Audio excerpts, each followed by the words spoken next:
Guadalupe y la evangelización.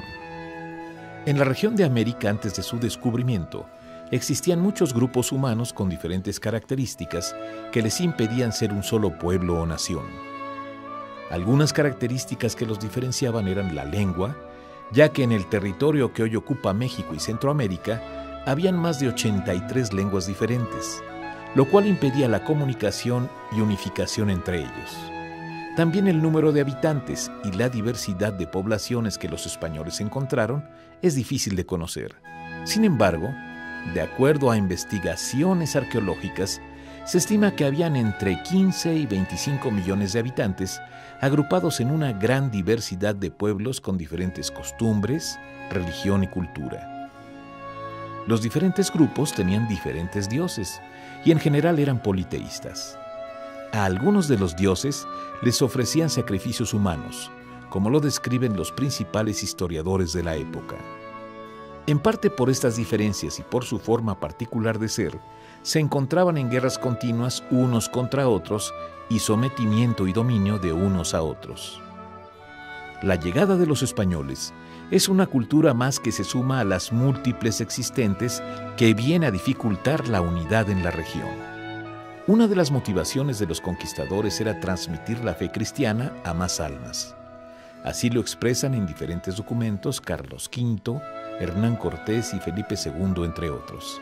Sin embargo, los problemas con que se encuentran los primeros evangelizadores son, en primer lugar, la gran desproporción numérica, ya que en 1523 llegan los primeros 3 misioneros franciscanos que principalmente acompañaban a los conquistadores.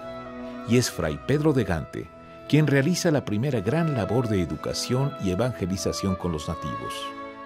Poco después, en 1524 llegan los primeros 12 franciscanos, y un año después llegan también 12 dominicos, de los cuales 5 mueren en el primer año y 4 tienen que regresar a España por motivos de salud. Por otra parte, la diversidad de lenguas y lo difícil y desconocidas que eran para los misioneros ponían un obstáculo más a la evangelización. También la resistencia propia de los indígenas, que se negaban a abandonar sus antiguas prácticas religiosas y a sus ídolos, producían muchas falsas conversiones y muy poco avance en la evangelización. A pesar de los grandes esfuerzos y de la gran calidad humana y cristiana de los evangelizadores, que desde sus primeros contactos con los nativos les muestran los principios de la doctrina en un inicio por medio de señas, que poco lograban en el entendimiento, conocimiento y conversión de los indígenas.